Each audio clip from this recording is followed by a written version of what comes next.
Good Wednesday morning, guys. My name is Jerry Miller, and this is Real Talk with Keith Smith. Thank you kindly for joining us in our building, the Macklin Building in downtown Charlottesville. A pleasure to connect with you on a wide-ranging, temperature-changing type of day. It starts off in the low 40s. In fact, when I woke up in the 4 o'clock hour, I saw 39 on the thermometer. And then I look, and it's going to get in the mid-70s, a temperature change of 40 degrees, depending on where you live here in Central Virginia. Judah Wickower gets props as the director of the show. Today's program is going to start with assessed values versus actual values. And we will highlight what is a barometer for valuing property that is a trailing indicator, a trailing KPI. Judah Wickower, let's go to the studio camera. Welcome a freshly manicured Keith Smith, not only the haircut, but the mustache. And I don't have any coffee. And he's got no coffee today. This is show 551, and I don't have any coffee, so watch out. I might be shaking a little bit. Show 551 with no Java for Keith Smith. Woody Fincham, his beard game on point per usual. The professor, as he's been monikered, is in the house. Good Wednesday morning, Keith. I'm excited for this. Data is one of my passions. It's how Woody makes his living. I love data with a passion.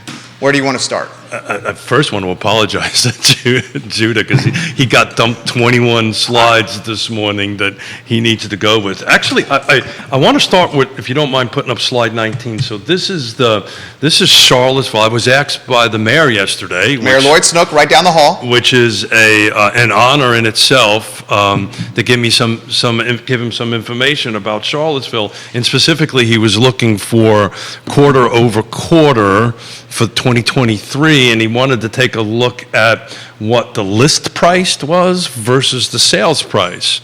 So on the slides that you guys are looking at, and I'd love Woody to kind of dive into it from his perspective, but you're looking at quarter over quarter from first quarter 2023, and thank you, Woody, for teaching me how to do this, because I always put the third quarter first, and now I have to put the first quarter first.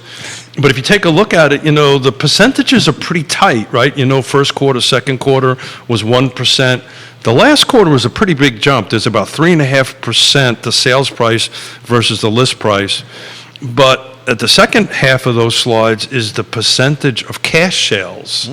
So that was the three things that the mayor wanted to know. So hopefully I got a little brownie points with the mayor. We'll see how that goes. But I wanted to kick off and see what Woody thought about it and drive poor Judah nuts by calling out slides he probably hasn't loaded up yet. I think he's doing it right now, literally. He is doing it right now. Thank you, Judah. I appreciate that. Judah's the man. He's got 8 arms and 3 heads right now. He does. And more importantly, he puts up with this on a regular basis. So, Woody, where do you want to start? The most interesting data that I'm pulling off of this chart is the high amount of cash sales. It's much higher than I would have assumed, because when you look at the region as a whole, I think we were tracking closer to just under 30%. But Charlottesville is pulling in some serious cash buyers. When we looked at it on Monday, it was kind of like across the board, somewhere around 28%, something like that. There is a slide buried in this 19 that looks at the car footprint for that. But I found it interesting that Charlottesville was a little bit more cash in it, but look at the difference just from first quarter to the third quarter. And let's put it back on screen there, Judah. Multiple people asking for the slide back on screen. So what I'm referring to is the price. Mm-hmm. Look at that jump from 105 to 585. So at the end of the first quarter, the median sales price was 405 for single family detached, no new construction, right? This is what we do all the time, because we don't want to. I learned this word today, by the way, conflate. Oh, conflate. Now I got to figure out what it actually means, but I'm working on it. I learned how to actually say it. And now we ended up at the end of the third quarter at 585. And I haven't done the math on that, but I'd say that's a pretty sizable jump. It's a pretty big jump. Yeah. I mean, a little bit more analysis, I think, I need to say, I'm going to take a look at this on my off time and give you my opinion on it, Keith. But there's something that's a big delta, and I'm wondering what's going on. Yeah, and I wish you would, because I triple checked it and quadruple checked it and said, wow, that's about 100 and. Do we attribute that to upzoning potential? It could be contributed to Smith, right? So I think that's what Woody is kindly saying. It could be contributed to me. I'm gonna, while you guys are gonna talk, I'm gonna check for the fourth time. I think you've got these right. You've done these 3 times. Oh, these numbers are, I'm sure the numbers are correct, but what I'm wondering is what's drawing that first quarter differently than the other 2 quarters. We got to have a little context with that. Yeah, and what's particularly odd about this, maybe odd's not the right word, is rates increased over that period of time. Well, they've been north escalated. of 6. Yeah. Right. And now we're flirting with 8. Yeah. Depending on where you shop, some over 8. Well, I don't even want to say this out loud, but I was in a meeting yesterday with Dr. Lisa Steravant and a couple other economists, and man, they used a 10 word. I've been hearing that. And my question to the team there was, okay, is that changing this? Is that changing this 405 to 585? Is that going to impact the overall market? And of course, nobody really knows, right? We're here trying to make our best guesses at these things. But everybody's kind of looking from that perspective, looking at inventory, the volume of sales and inventory dropping, and the prices still to increase it, which is pretty much what the good doctor said on Monday. Yep. John Ornelas, good morning. Woody, do you attribute it to upzoning? It could be. Again, we need some context, and just looking at raw numbers, it's hard to say exactly what's going on. I will add, though, the amount of cash buyers that we've got. Cash buyers are in a unique position because they can pay more than market value if they want to. So that would really drive. It could drive it in the direction that it's going. So I don't want to say I don't know, but I don't want to conflate the data. As using Keith's word for the day. So if you wouldn't mind popping on slide number 7, if you can get to it, that was from Monday. So this is looking at quarters 1, 2, and thank you, Judah. Quarters 1, 2, and 3. So this is the full car footprint, right? This is what we were referring to earlier. This is the full car footprint. It does include single-family attached, detached, and condos. It's everything on it, and it only looks at the 30-year. Fixed, conventional versus cash. So, the car footprints are at roughly at 28, and we're looking at 42 last quarter in Charlottesville, and about 36 were cash. I'd say these numbers are steady, quarter over quarter over quarter. Marginal difference, if for any. the full car footprint. For the full car footprint, yeah. And to Woody's point, micro markets matter, details matter. I think what we're trying to do here is just kind of get out an overview of the market and an overview of the car footprint. And on the other side of the hill, frankly, we've got data slides on Keith Smith with Real Talk with Keith Smith in there that folks can look at it that covers all the jurisdictions. But I just kind of wanted to kick today's show off with the good mayor's request. I frankly did not expect to see a 405 to 585 difference. I didn't expect to see that. So maybe some folks out there can chime in and see why they think that's happened. Multiple people asking for the first slide back on screen, Judah. As they digest the first slide, if we can get that back on for those that are asking. And be kind. I've only had 1 cup of coffee today. And they're asking for us to pick this apart. I'm seeing this in the feed here. So I just ran some quick math. So between 405 and 585, it's a $180,000 difference. That's a 44% increase. And to Woody's point, that's in 90 days. Well, no, more than that. So that was the end of the first quarter, right? So 6 months. Okay. 6 months. 6 months. 6 months. Yeah. That's a short period of time. Yeah. Well, actually 9 months. 369. Well, remember when you're using End of first quarter. Yeah. To the end of third quarter would be 6 So that's months. the median. Yeah. That's the median sales price for Charlottesville at for the first quarter. Well, remember too, we had a bit of a stall coming out of last year. I think that's what and it is. when you're doing central tendency statistics, you're going to end up with, median is the middle number of all the transactions. So it could pull it in a direction that makes it appear to be more of a change than it really is. And why we had the stall coming out of the holidays last year was the sticker shock of rates upticking. Yeah, and to consumers are Woody's still getting used to point, you may see the marketplace getting adjusted to the rates upticking, is kind of the point you're making here. Well, one of my good friends who's a loan officer, actually ran into him in Wegmans on Sunday, and we were talking about it, and he's telling me that a lot of his customers are acclimating to it. It's the new normal for them, and if they want to buy and sell real estate or refinance, this is what they have to deal with. I'm hearing the same thing, so if there's any loan officers listening today to see how that goes, I think, everybody's volume has decreased. Yeah. And, Judah, these are way too many damn slides, you know that?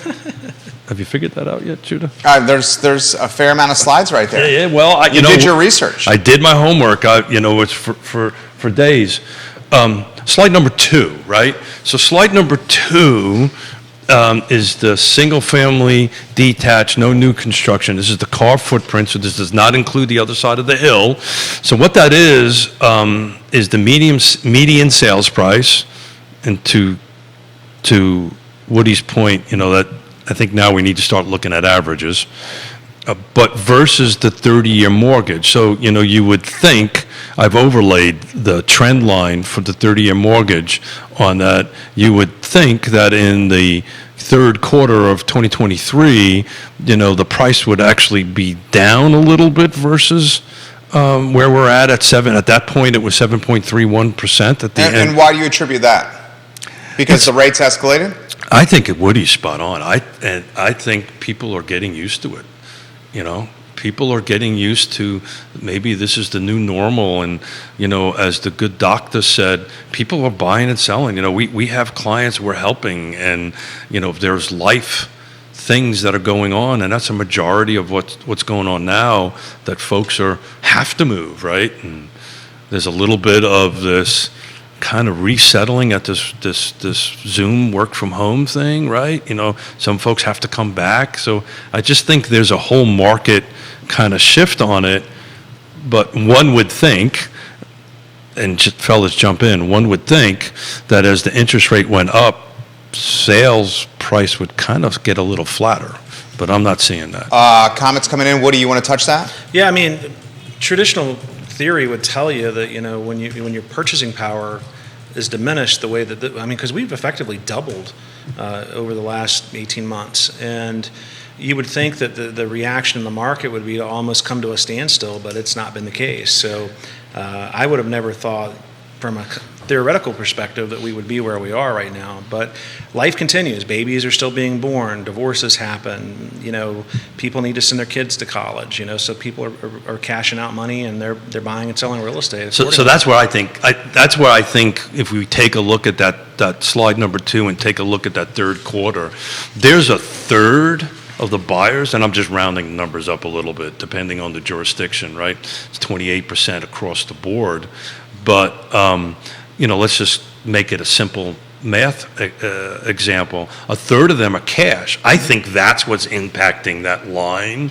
versus the sales price. So when there's a third or 28% of that $465,000 median sales price versus the 7.31 30-year fixed at per the Fed at that point in time, I think that's what's kind of skewing those numbers a little bit. Laura chimes in. Is it Jerry's point of the population increasing or an influx of wealthy? Well, I think that's the point I'm trying to say. I think, and I'm going to just made a note to myself, I'm probably going to rerun that slide and pull the cash sales out, and just out of curiosity, see how that line matches the sales price that didn't have cash in it. Does that make sense? Yeah. Woody? Yeah. Comments coming in here. Is there new inventory coming on the market that could be new construction that could impact or diminish price point? it's not going to diminish price point by any means. We're going to continue to see an appreciation overall in the market, I think, for at least for the foreseeable future. Thoughts, Keith? Yeah, so again, my lovely 20-something slides. I have one slide, which I will get to it in a minute, which is number 5. Slide 5. So this is the full car footprint, because I already looked at that. Okay, so let me look at new construction values over the first 3 quarters of 2023 versus the price for for existing homes, and there's a bit of a delta between the sales prices, right? So we're ending the third quarter on an average of 511, and hold on a second, and we're ending the third quarter at 465. So the math difference between 465 and 511. So they're selling, to Woody's point, they're selling for more value, new construction, than existing homes. Look, more is going to be better, but we're a long time away from more. You guys saw the news yesterday. The National Association of Realtors, the Mortgage Bankers Association, and the National Association of Home Builders all pooled resources together with one signed letter, unified letter, the 3 outfits, to Jerome Powell and the Fed, essentially begging Jerome Powell and the Fed to stop with rate hikes, because the fear from the 3 organizations is a stall in the industry. That made the national headlines there. CPI, we have some numbers coming out tomorrow. We had some numbers come out today. A bit hotter than expected came out this morning. Tomorrow's number is very important, which will help determine what, or at least be one indicator of what Jerome Powell's going to do moving forward. Your thoughts on any of this? What do you want to start with that one? Yeah, I mean, trade organizations are doing what trade organizations do. They're looking out for the benefit of their membership. But I mean, I don't see Powell not doing a hike. I mean, they're getting reaction from the market in a direction that they want it to go. And I mean, I don't want to sound doom and gloom here, but until they are definitely trying to make the market decrease somewhat. I don't know how successful they'll be. I mean, here locally, which what this show really focuses on is the hyper local markets. We have no indications that we're going to see any change. I mean, Jerry, you always bring up the fact that we've got the the new data science school, we've got the new research facilities coming in, and all these jobs and folks coming in over the next 5 or 6 years. That just puts more stress on us. I just don't see it unless we have a major national economic crisis. I don't see things changing much for us. What do you think, Keith Smith? Well, Woody pretty much said it spot on. I mean, this is what they're supposed to do. This is what we pay our dues to do. Mm-hmm. And there's a little bit of NAR bashing going on around the nation. Just a little bit. Some of it I feel pretty strongly about. But that being said, without that organization, and its particularly lobbying arm, particularly in Virginia, we would have not stayed open during COVID, right? Mm-hmm. The real estate industry would have been shut down, and just imagine what would have the impacts of the market that would have had if the real estate industry shut down. And I'm going to keep on quoting the good doctor, but per her numbers, 20% of the whole nation's gross domestic product is related to what we're talking about. Yep. Here today. I really respected Lisa Sturtevant on Monday's show, who indicated during the interview that she purchased at these escalated and elevated higher rates. I mean, she made a point to say that. Yeah. And that here we have an economist, like the second one in the country, literally the bright. Yeah. She's a PhD, saying, "Look, I bought in this ecosystem." Yeah, sure. And she made a point to do that. She made it a point to do that. She added a little bravado to it, like, maybe, the good doctor, did it anyway. But look, it's 100% right. If people need to buy, they need to buy. It's our job for the folks sitting at this table here is to help the buyers and sellers navigate this current, market circumstances. And look. We've all been doing this a long time. Every market's got its own little thing, right? We were talking, 2 years ago about COVID and the impact of COVID and the impact at that point. Now we're kind of in the hangover of COVID. And we will get through the other side of this as we usually. That's what I call it. Is we're in a bit of a hangover thing, and I think like all hangovers, it takes the older you get.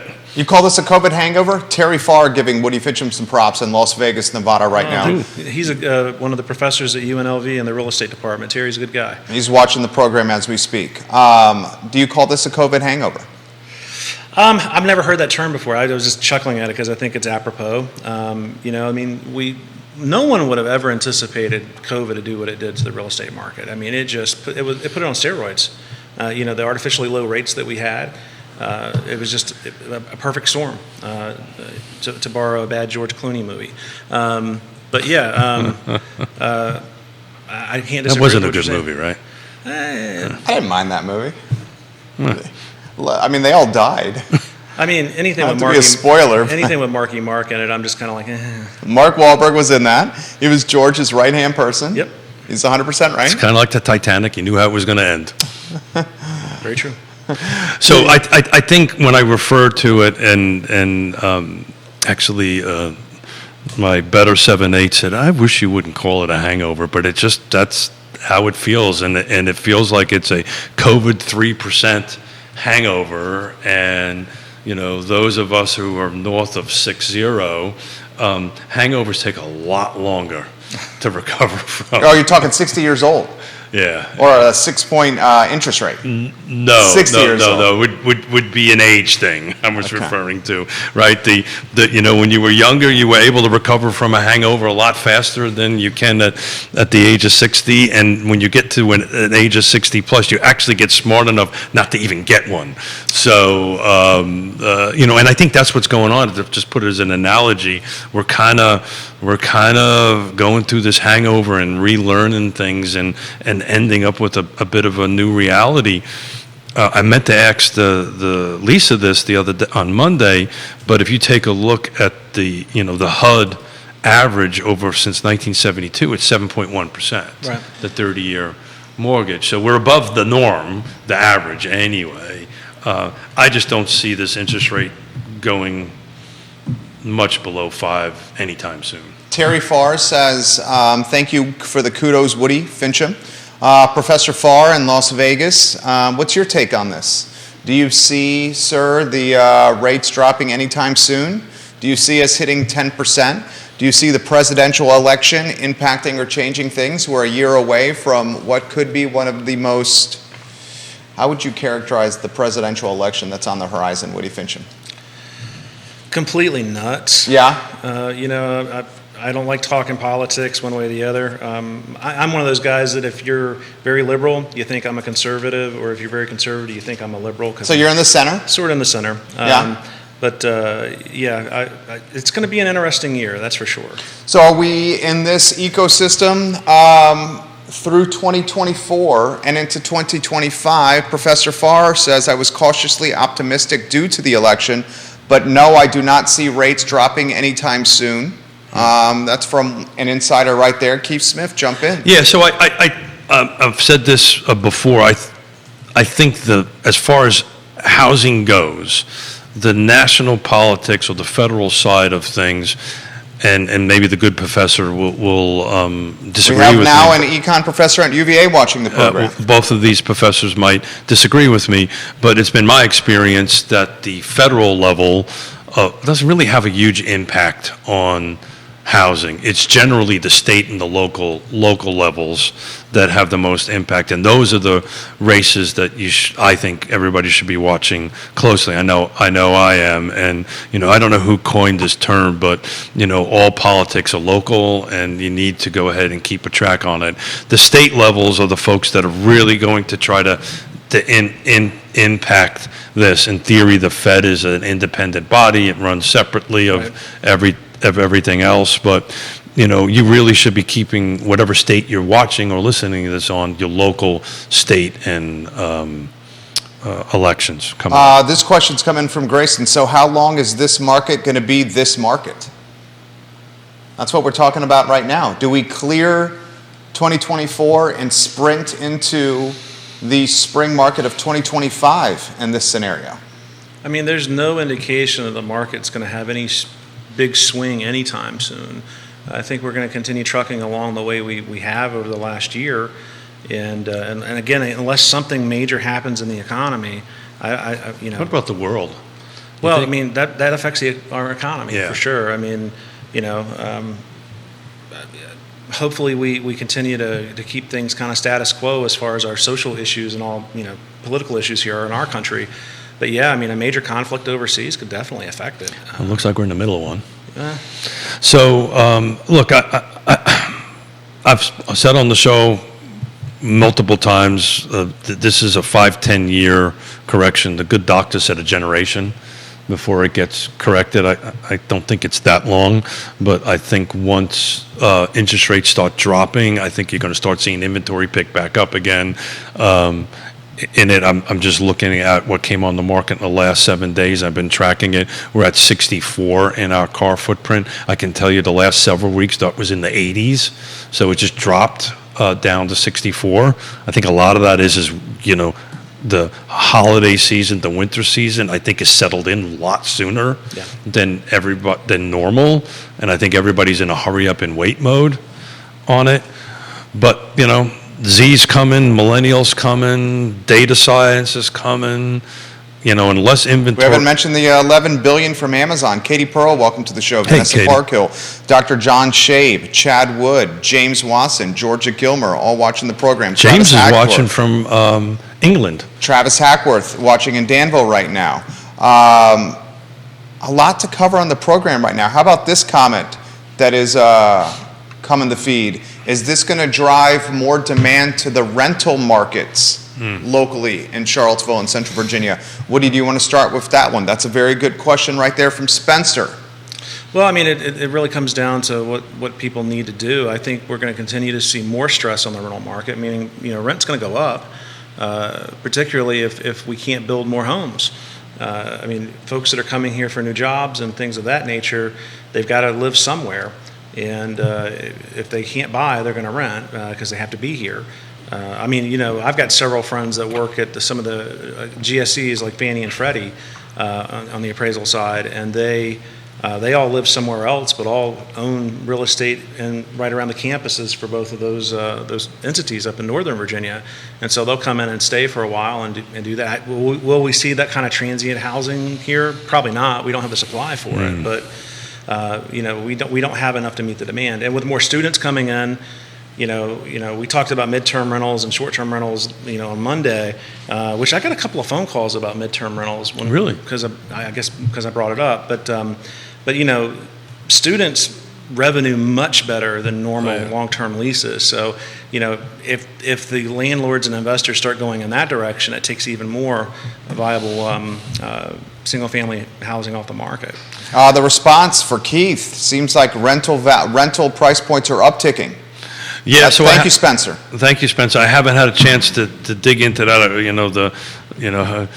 Poor Judah hates me about it at the moment. I don't want to throw many more slides on it, but we could take a look at that. Unfortunately, Carr and Paragon does not do a great job of the rental market. I will jump in from more of a macro perspective. Woody, did you attend the session that the chief economist from the National Association? Dr. Yonna? Yeah, I was there. No, from the Builders Association when you did that. Board I do that every year. So it was interesting and I've heard this at the CEO event and from other conversations. There seems to be a cooling down on the multifamily side of things. They overbuilt.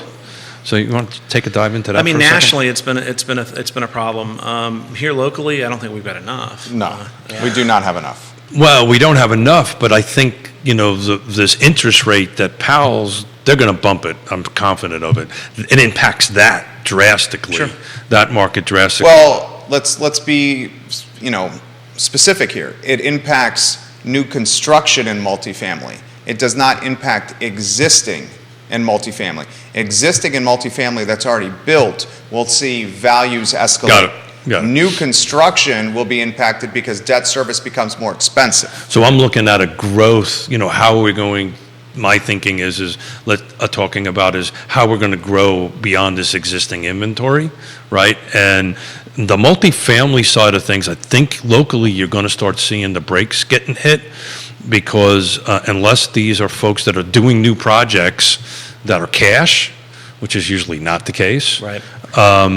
These rates increases impact, it also impacts development projects, again, unless they're cash on it. And those are all few and far between that do that. So you're going to start seeing a cool down. And ultimately, I think that's what the Fed wants, right? The Fed wants new construction, wants the housing market to somehow or another hit the brakes a little bit, but it's clearly not happening. Volume is happening, but value is not happening. James Watson says he's in Charlottesville. Oh. Your niece is in England. I thought I saw pictures of him in England. Hey, James, how you doing? Brandon Ertl watching the program. Couple of media outlets watching the show as we speak. I'll throw it back to Woody as Spencer is asking us to dig deeper on this. He sees the rental market, the asking points upticking on apartments.com.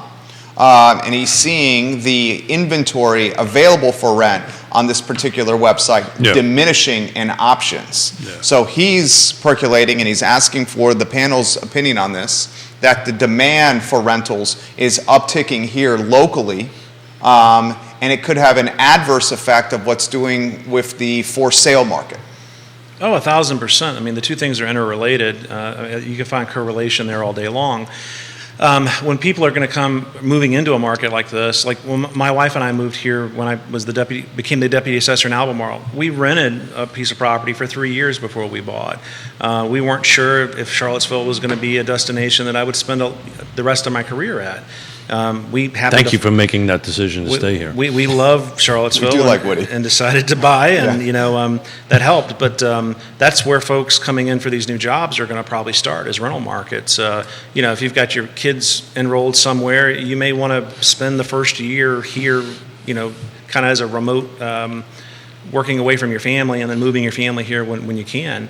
Because my first housing when I got here, before I moved the family up, I was living in one of the quads over at Eagles Ridge or Eagles Landing. Eagles Landing, yeah. Yeah, it was weird, sharing space with a bunch of other students, but I'm in my late 30s at that point. So, but yeah, it was neat.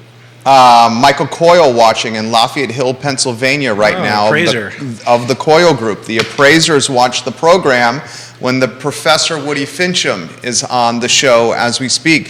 Keep the questions coming in, guys. If you have any questions for the panel, relay them live on air. A boatload of realtors watching the program. Let's highlight Kelly Jackson on the show, Bob Yarborough on the show, Dr. Karen Wolf, Dr. Downey watching the program, Jesse Rutherford watching the program, Donna Price, Peter Krebs of the Piedmont Environmental Council, Ray Cadell, Andre Xavier, Tripp Stewart, who owns a boatload of real estate watching the program. Keith Smith, jump in. So, again, I just looked real quickly on what's available in Paragon, right, on apartments. Again, it's not a plethora, another big word, of I have no idea what it means, but it sounded good. Good job. So there's 38 total available for lease on Paragon, right? And it's everything from detached to multifamily. There's 38 available. 38. You should highlight it. You hear that? 38. That is a minuscule number. But that's in Paragon, right? Right? Apartments.com is the one you want to check. Yeah, and I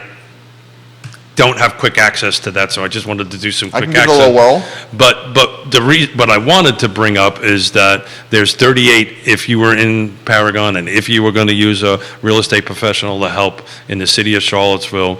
The average is 2 bedrooms, 1.5 baths, 1,300 square feet, renting for an average of $22.32. They're asking $22.32. That's a lot of money.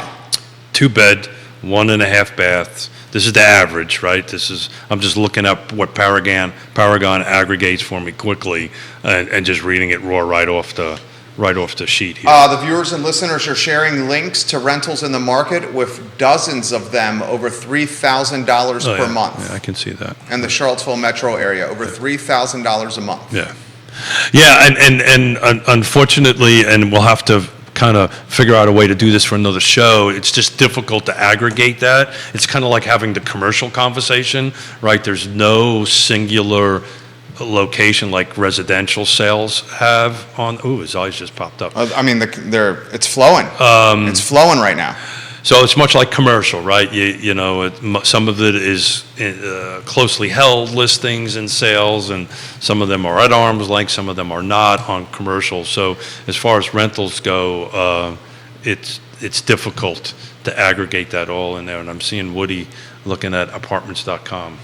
Yeah, there's a lot of stuff on the market in the city, but you know, we did a package earlier this year of 20-some rentals, and we've just bid another one that we're going to get at 47 for one owner group. So, I mean, there's definitely a lot of privately held stuff, and they're all going through, you know, local management companies, which they don't share that information. That's exactly right. That's the point I'm trying to make. So this is an interesting question that's come in the feed. Thanks, Woody. This is a very good question right here that I would like to unpack. Thomas, thank you for this, and I understand, I know Thomas well. The man has a crap load of real estate that he owns. And he says, for the panel, with an expensive purchase environment for existing or new construction, our prediction is this is going to drive even more demand to the rental market and the investor market, especially those of us that can pay cash to purchase properties and bring rentals to market that are ready from day one, clean, organized, well-marketed, and appealing by location. Please talk about this. You want to jump in? I mean, if I had a bunch of cash sitting in a pile right now, I would be looking at this upzoning, and as an investor going in and buying anything I can that's got enough land area to add some accessory dwelling units to it. And those things revenue really well. You already got your land. You know, it's relatively a lower cost thing to get into and to do compared to buying raw land and building brand new. So, I mean, that's where I would really be looking, which, you know, we've seen some movement in our office, you know, with some of our clients over the last 6-7 months. So I know that we'll leave the who out of this because they've asked me to do this, but we just closed, Monday on exactly that. Right kind of on the edge of, let's call it in the Johnson Village area of a piece of property. It's cash, and they're actually going to put an apartment in the basement, keep an apartment upstairs. Right. Right now, frankly, it's actually zoned R2, so they can do it by right at the moment. But the goal is when the upzoning happens, they'll put an ADU in the back, auxiliary dwelling unit, because it took us a long time to actually find this property because it meets all the criteria. It's easier to develop and build on the back end of it. But yeah, and it's cash. It was all cash. Yeah. Thomas follows. Our portfolio is full. We are unable to keep up, and the waiting list is getting longer. Yeah. So this is John Blair, welcome to the show. Yeah. So this funnel that we're in is just going to get tighter and tighter and tighter as we go to the bottom of the funnel. And, you know, I'm on public record of saying this upzoning, I'm in favor of more housing. I'm in favor of doing that. But this will be a bell curve. It'll prices and availabilities will kind of will increase, and there'll be a while before we get to the top of that bell curve to start coming down. There has to be a certain amount of mass produced, in other words, a number of units, before it impacts value and that number starts dropping down, barring any unforeseen thing that nobody knows Right. about. I think the impact it's going to have is it's going to make things way more expensive in the short term. Well, that's what I'm talking about. And I think the inventory that's going to be created from upzoning potential is going to be, as Keith said, a very slow slog as it comes to market. Yeah. Because if you're going to create new inventory, you're likely going to finance it. And who's going to finance it in a market where interest rates are at, financing for new construction, especially speculation, you're looking at a rate that it'll be over 10%. Yeah.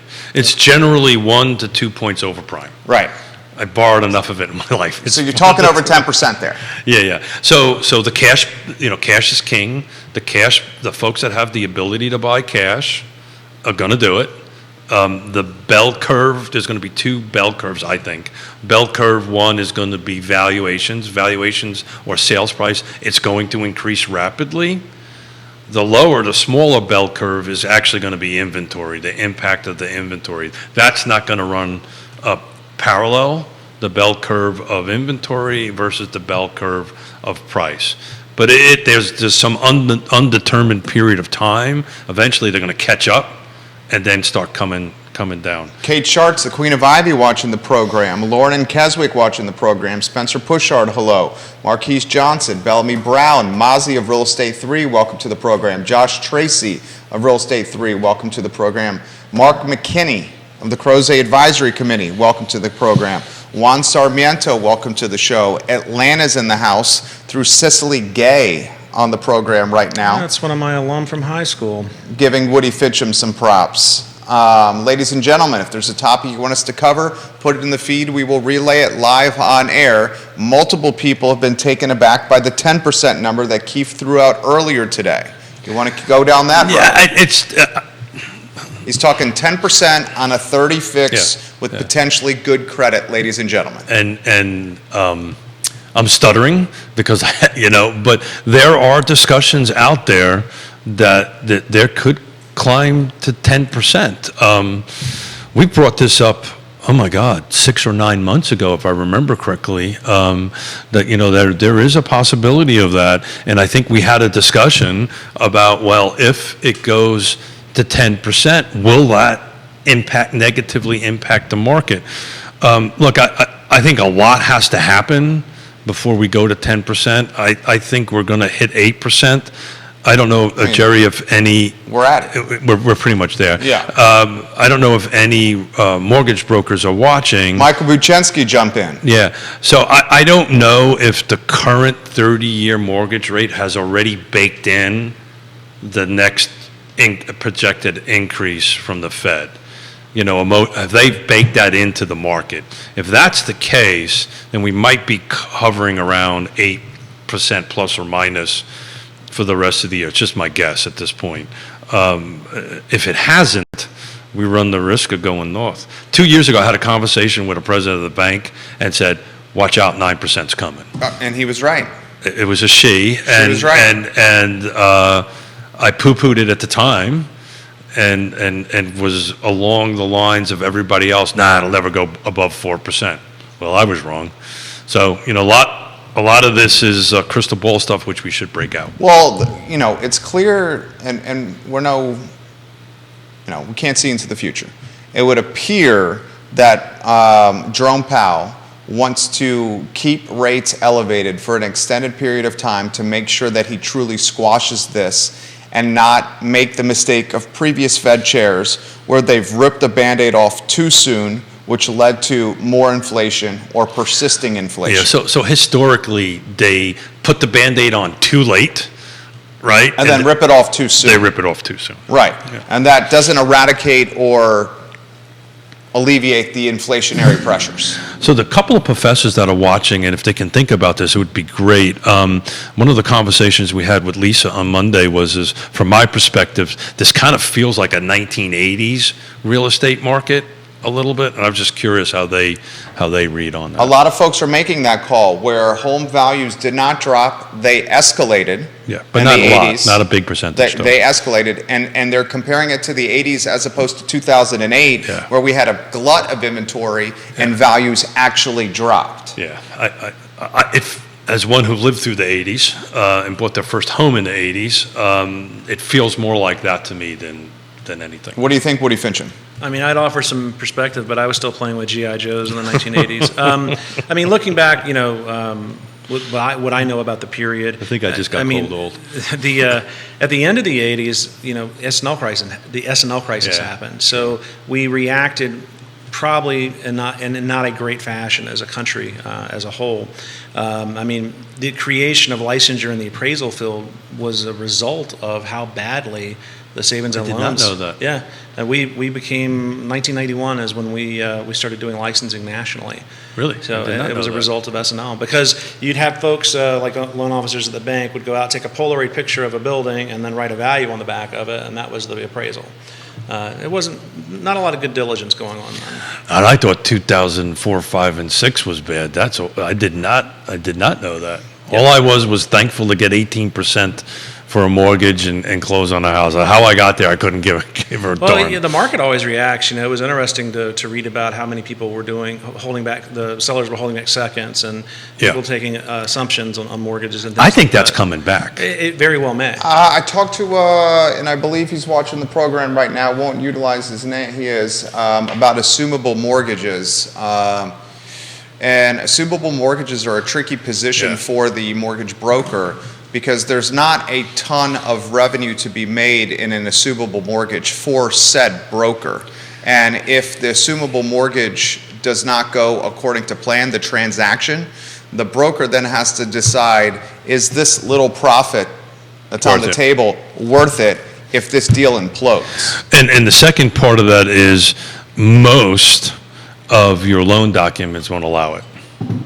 Yeah, so the assumable mortgage, according to this individual, does not believe it's going to have a ton of momentum, although I'm seeing some properties on the local MLS being marketed in the first and second sentences as assumable mortgage potential. So are you seeing that? I am, but I may be wrong, and I have not done a detailed dive into that. And again, the loan officer should help us with this. I think VA is one of the few that are assumable. I was getting ready to mention that. Right. I think everything else is going to be really... The VA does stuff that a lot of folks don't do because they have the best interest of the veteran borrower at heart.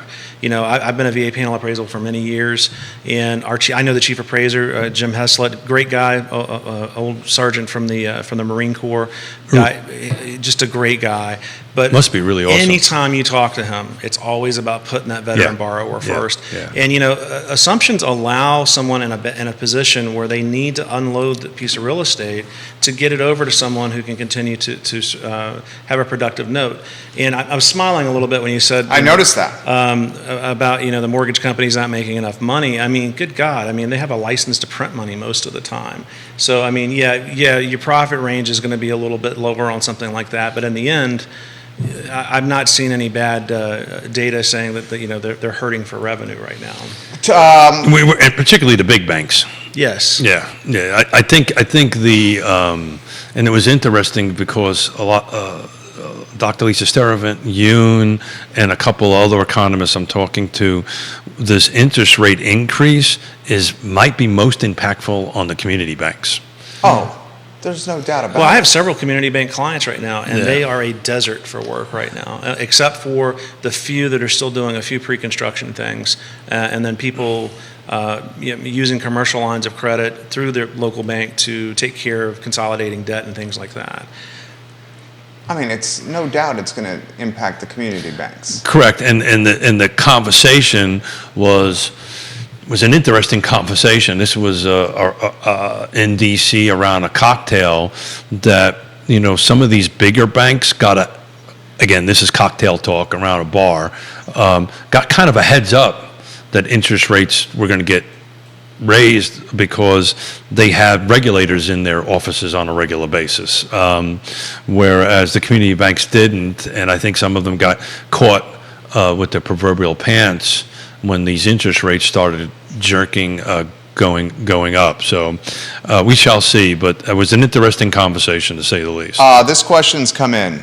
How is this going to impact the commercial market for Woody specifically on Twitter? I mean, that's not really my forte. That's more of a Heather Placer question. Heather was on the show a couple months ago. Yeah. Mm-hmm. I mean, I know a lot of commercial appraisers right now that are very slow in their work. So I don't think it's had a real positive impact for folks. I have a client that we're working on something in Goochland, and about a year ago it went from commercial appraisers of I'll get to you in 6 years to I can be there next week, and the prices are coming down a little bit. Yeah. Commercial appraisals tend to be in the many thousands of dollars. Yes. if not tens of thousands of dollars, depending on the size of the property. The follow of this was on Twitter, come refinancing with the short-term commercial. To Keith's point, the commercial banks that are holding the bag on any paper with some of these buildings that need to be refinanced are in a tough position. Yeah, because they're coming up. Yeah. That's what the point on Twitter is. Yeah, they're coming up. You want to highlight or unpack what they're talking for the other viewers and listeners? Yeah, so, commercial loans are not 30-year loans, right? They are 5, 7, 10, and they reset depending on what the interest rate environment is. They reset, and so think of them in the retail market as an arm, right? That's basically what it is. Now, your payment, right? It's an arm, right? You've got it for 5-year arm, 7-year arm. At some point, you're going to have to either refinance it or pay it off, right? Well, that's the same thing in the commercial, right? It's either 5, 7, 10. It's whatever you negotiate, and then they get reset, whatever that time is. Typically, they're based on some sort of 30-year amortization, so the monthly payment is lower, right?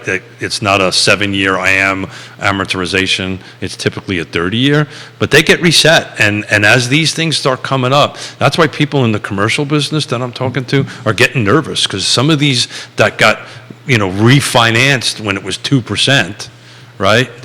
They're going to have to hit the refi button at some point. The follow-up question to that is, what will come of these buildings where the owners cannot carry or afford the debt service?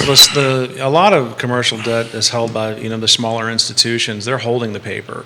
There's no secondary market for them to sell it on, like you see with residential real estate. So what are you saying is the building is the collateral for the regional and smaller banks, so they will then have the decision if they want to take the keys or take over ownership of the building because that is the collateral, or restructure. They rework them. And rework them, which I would bet that's probably what's going to happen, because I don't know a lot of the smaller regional banks want some of these buildings on their balance sheets when office clearly has exposure. No lenders want to be in the real estate That's business. what I'm saying. They don't want to hold. Oh, they're lousy at it too. Yeah. So you may see the folks that are in this position almost play a game of poker with the lender to see, okay, do you want to take this over? And a lot of, and to highlight this, because I got some colleagues in this space now, a lot of the buildings don't have the same occupancy rates that they had when the rates were secured at the 2, 3, 4, 5% environment. The vacancies have uptick. So you have, I don't want to call it a perfect storm, but you have values of the buildings potentially dropping.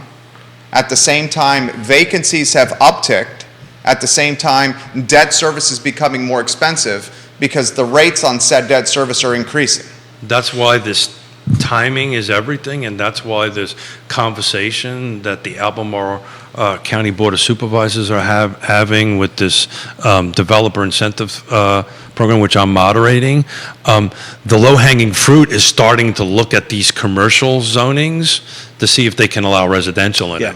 Yeah, Boston just did that. That was the biggest city I'm aware of right now, that they're allowing flexibility with office to allow you to convert it over to condos and things of that nature. So take a ride into Scott's Addition in Richmond. Now it's different. This is industrial. That's industrial, right? That was set up for an easier conversion, Scott's Addition. Absolutely. Because it was a box. And I just was there this weekend, and if you want to stumble from brewery to brewery to brewery and have some good beer, and that place is awesome. They tore down all these old factories and built these multi-story apartments. Try to find parking down there, by the way.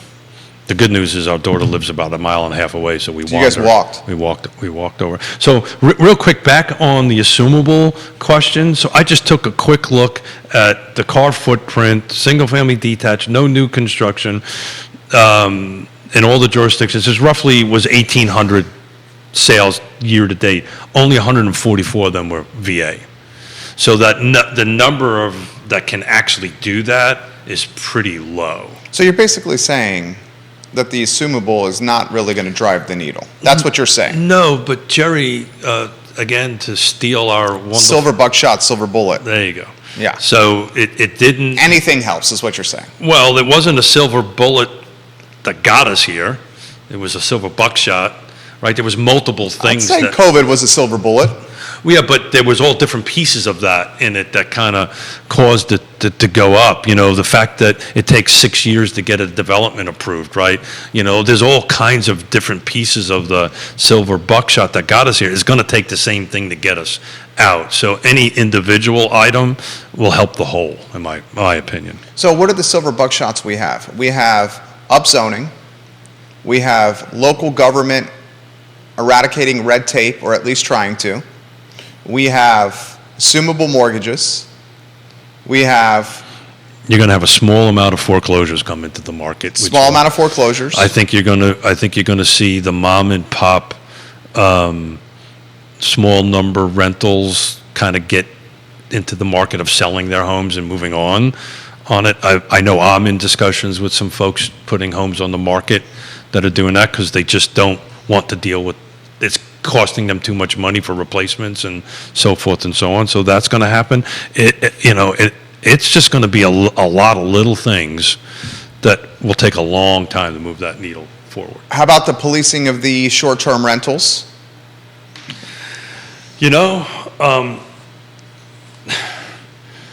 my oldest daughter and son-in-law are coming down for a weekend this weekend without kids. Oh, so they're not staying at your house? And they wanted to get a hotel room. Okay. Couldn't find a hotel room in the city of Charlottesville that didn't have a high four, a 450, 445. Right. You know, that's couldn't find it. The closer you got to UVA, the more that number went. And she says, and she's a makeup artist in New York City, and she goes, I don't need an effing. You can fill in the blanks on the effing. I don't effing pay that for Manhattan prices. Well, interesting. The better half and I are going to Manhattan, the Big Apple in January. Yeah. For an extended stay. Good for you. I'm going to go up to watch the Tournament of Champions, and she's going to catch up with some of her friends up there. And if you look at the prices for hotels in Manhattan, they are now 6, 7, and 8s per night. And Yeah, a lot of that has to do with... Where in Manhattan? Downtown? I mean, around Central Park. We want to be in a nice spot. Yeah, the east side. Yeah. If you look at what's happening in Manhattan, a lot of that is tied to political pressures. Sure. Of housing folks in hotels. And I'm sure we've all followed those storylines. But the hotel shortage is something that's common now. So I know in a lot of jurisdictions. Well, I know firsthand because of being on the Thomas Jefferson Planning District Commission. We look at this, depending on specifically who you talk to at any given time. We're somewhere between 3,000 to 4,000 hotel rooms short just to balance out. That's in the city of Charlottesville. That's in our region, in that end of it. But look, if I go to Manhattan and I'm staying downtown Manhattan by Central Park or on the east side of Manhattan or whatever, I'm expecting to spend that kind of money. Charlottesville spending almost that same amount of money is bananas. So they're staying with us. They're staying with you. Is the short answer. Okay. Yeah. Unless I paid for the hotel rooms and I said, why don't you stay with us? Brian Brockman watching the program. He says, I'm watching the show in behind, so not in real time. For Woody specifically, he mentioned assessments with jurisdictions are trailing. Can you go deeper down that, how much they're trailing, and why the assessments could be used as a value barometer for homes come market? So if you're using assessments to try to do a barometer on what the market value would be, I would suggest to you not to do that. They do trail, but it's a matter of perspective. They are statutorily required to do their assessment as of a specific date. So because of that, and because both Charlottesville and Albemarle, they reassess every piece of property in their jurisdictions once a year. And so they have a limited staff. Charlottesville, I think, has 4 or 5 people, and then you get over to Albemarle, there might be 10, 11 people on the staff. They're doing, in Albemarle, that's 46,000 parcels that they have to reassess every year. So they have to stop at some point to start doing the assessment. And when they do that, by the time the 2023 values that went into effect in July 1st of this year, they were finishing that up at the beginning of the fall last year. So they were using market data that could be as much as a year to even 18 months old. So it's always going to trail. So anytime you've got an appreciating market, they're always going to appear lower for the most part. There's always exceptions to this. And when you're in a depreciating market, you're always going to have higher assessments than the market may be able to support as of that effective date. So the date of the valuation is really why that perspective it can be misleading. When I first came to Albemarle, over 10 years ago, this was the first jurisdiction I ever worked in. That's when the market was starting to go back up from the Great Recession. We were actually having taxpayers calling in complaining that their assessments were too low because there was that old perspective that folks would go, well, I need my assessment to be higher because people are going to try to negotiate because the assessment's lower than what we should be able to sell it for. That blew my mind. That blows my mind because they're basically saying tax me more. Yep. And then the response to that would be a resourced and sophisticated realtor can explain to the seller, no, this is an assessment and not a true value. This is the actual value through the CMA of your house. Actually, you want that. You want that, I know. That's why a lot of people who appeal assessments. Except in Fluvanna County, because my tax assessed value was way above my market value, but we contested it and won. Yeah. Yeah, I mean, but you're also dealing with... I brought my Uncle Vinny with me, too. But I mean, when you get into the rural counties like Fluvanna, and this is an attack on our leadership in Fluvanna. I live in Fluvanna. I love the county. They're not local assessors. But no, they're third parties, and they are hired because they are the lowest bidder to do what they're doing. That's exactly right. But it's important because we do the show almost in the beginning of every year or the tail end of every year, right? When assessments come out, people don't know you can contest these. Yes. Right? And that's when you reach out to us or Woody or whoever, and you go ahead and do that. And every time they come out, I do a couple dozen of them. They're usually the same people, right? And there's some new folks, and I go ahead and do an assessment for them, give it to them, and they contest it, and they win. Yeah. So, it's just, it's never good. I've been doing this for 3 decades. You never compare tax assessed versus market value. Right. It just never works out that way. His follow-up on that would mean, and I'm responding to it, so does that mean we can expect come 2024 to pay more taxes on our home because the market is, he says, elevating? I think a different word would be appreciating or values are increasing. Right. Well, I mean, it's a good thing. The market's increasing. I mean, your investment in your property is going up. That's always a good thing from that perspective. However, do remember that the assessment isn't your tax rate. Your tax rate's set by the politicians that you elect into office, and every year they take the projected assessment and they forecast a budget off of that. So, I mean, whether the taxes go up or go down is dependent upon how the jurisdiction wants to handle that. There it is. So if you go back and look at future shows, I did a slide for Judah. I did a slide with triangles showing that this is a four-sided triangle. Way to go, Smith. A 3-sided triangle of it, that there's the evaluation, the budget, and then the tax rate, and then that equates to how much cash you actually pay. I love But it. the bottom line is, the property values are going up. We just proved that in the city of Charlottesville. Your taxes will go up proportionately. 100%. Why don't I ask this, because I'm seeing it on the feed here. Do you expect the values to continue to increase? I think you've been on record by saying they'll increase, but not the rate that they've increased during the pandemic. And I think I'm probably wrong. I think I'm wrong. I think it's going to increase more than what I thought. I think it's going to be a double-digit year-over-year increase. We keep cash buyers at the level that we have them at right now. Cash buyers can pay more. Well, I'm going to do that analogy. I think pulling cash out, I'm curious on how that's going to match. But we've got... Well, how about unpack this for the viewers and listeners? I know the answer, but I think it's important for you to unpack it.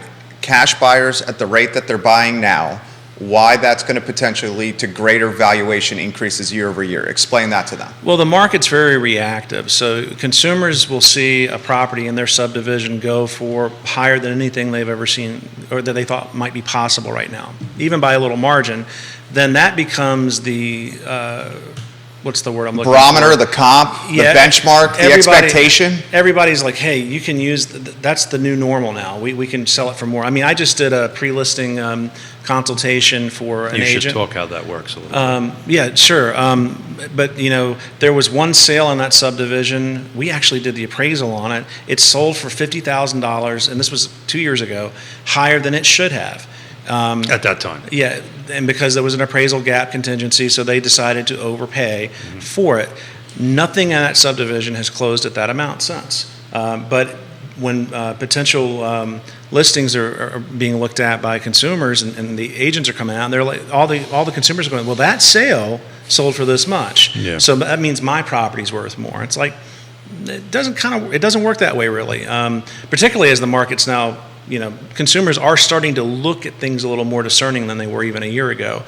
But talking about the service, Keith, I mean, we a lot of times when agents are dealing with difficult consumers, you can do your CMA and they may not agree with you. Sometimes we'll have folks call us up and say, hey, can you do an appraisal for us? And we do them at different levels. We'll do them from a desktop perspective or to a full assignment where we're going out, measuring, inspecting the whole deal. That one started as a desktop. The consumer was not happy with the square footage that we came back with on it. And I had actually appraised that property they were talking about putting on the market previously when they purchased it. So we had measured it originally, and then the tax assessors got it at this amount, that we've got it at this amount, relatively similar numbers. So a desktop valuation ended up me going on site and actually measuring the property because, the consumer was like, well, it's not right. I know we've got more space than that. So how did this end? I don't know that they were happy with what we had to tell them. I'm sure of that. Whether or not it was actually listed at what amount, I haven't looked, to be honest with you. Got it. Well, that's a great service, and as the world is starting to shift a little bit, it's a great asset. I recommend folks all the time, if they don't see the number the same as we do at that point, is to engage a professional like yourself to go ahead and do that. Look, can you repeat the question again? Which one? The last one. About trailing, how assessments are trailing, or trailing indicator of values and not true values, and can we expect taxes to increase for our homes in the coming years? And then the follow-up to that was, are you expecting single-digit appreciation like you've said in previous shows versus double-digit appreciation? Yeah, so I think we've got 2 and a half months left between now and the end of the year. I was thinking that we're going to be seeing probably in the single digits. I think you said 3 to 6%. I said 3 to 6%, and I'm much like I was wrong that we're going to stay at 4% 30-year fixed. I think I'm going to be wrong on this one. I think you're going to see low double digits, but it'll be in the double digits. And it's interesting. And it's important to highlight this. That's compound appreciation. We had year-over-year appreciation according to what was it, the Q2 CAR report, that it was in Albemarle County 11 to 12% in Albemarle County. Mm-hmm. So that would be compounded appreciation. Yeah. So again, at the beginning of the year, we're going to take a harder look at this, Woody, and yourself and myself, and figuring out a way to kind of break this down in a digestible way. I'm looking at some data that I ran this morning, and just looking at the last 12 months, this is Albemarle County, no new construction. I'm excluding anything over $1 million and anything over 10 acres in this particular analysis because I wanted to get more of the median or middle class. He wanted to get data points that were very tight to each other. Yeah, so I'm double digit right now looking at that in Albemarle County. Yep. And that's third quarter 2023 versus third quarter 2022? That's as of today. 10 to 12 months ago to now. And you're at what, 11%? 10.5%, 11%. I'm doing this in my head, so but about that much. Yeah. So it's staying consistent at least on that end of it. I think. And I don't think we truly have not seen the influences of big time population influx in a very short term that's coming. But I may be wrong, and some of the other real estate agents watching can chime in. I think you're going to see the axis of volume of sales start dropping substantially now. You're going to say that again? So what you're going to do is, I think the number of transactions are going to start plummeting even more than what they're doing. So if you take a look at that trend line is going to start taking a dive to the bottom on it. I think you're going to start seeing, meanwhile, the prices are going to go up on it, but you're going to see, I think, this tightening of sales volume, and which will be matched to inventory going forward. But I think you're going to see that number start dropping. I'm curious. You buy that, Woody? Yeah, it tracks with me. I don't disagree with it at all. Well, all you got to do is have conversations with loan officers and real estate agents and appraisers. I know you guys are picking up on your business, but you can just see the volume of business. The conversation is we're down. I expected to be about 30% off this year. I'm going to quite not make that number. We're going to be a little bit less than that, which is good on it. But this time last year, I anticipated a volume drop of about 30%. I think we're going to be higher than that overall. Our mortgage lending is right at 30% down. Right, yeah, there you go. Ladies and gentlemen, we're at 11:30. Time Ooh. flies when you're having fun. Woody Fincham, maybe some closing thoughts for those that are watching. Thanks for having me on again, guys. It's always fun to get on here and kind of cut it up and talk real estate. Just want to let everybody out there watching know, I mean, if there's anything our firm can do to help you, we're more than happy to make ourselves available. I know the market is difficult to read for some folks, and consumers can be hard to deal with sometimes on the agent side. Once again, I'll mention the pre-listing stuff that we do, but we're doing a lot of consulting work and valuation work for private individuals as well, estate planning, things of that nature, and we're always happy to get that work, and it's actually our favorite work to do. So if we can help you, please reach out. So thank you, Woody. As always, it's a pleasure, and thank you for agreeing to come on a second time this week. We spent a lot of time talking to the good doctor on Monday, and I really wanted to take a dive into that beautiful brain of yours on the local market. So thank you, and I'm looking forward to doing this again next month, and we take a look at because we're going to do month over month, and then at the end of the year or the beginning of next year to see who's right here. Yeah, I've got some new stats I'm going to run for you too. I just got a chill up my back. I'm really interested in withdrawals and removed listings and what's actually going on with that. I think we're probably going to see more of those. Woody Fincham, Fincham and Associates, Keith Smith, Yes Realty Partners, Judah Wickower. Guys, thank you kindly for joining us. Judah, thanks again, man. Absolutely. That's Real Talk with Keith Smith, archived online at realtalkwithkeithsmith.com and wherever you get your podcasts. Thank you for joining us on a Wednesday. Take care, everyone. Excellent work. Good job, boys. They'll tell us when the mics are off and the cameras are off.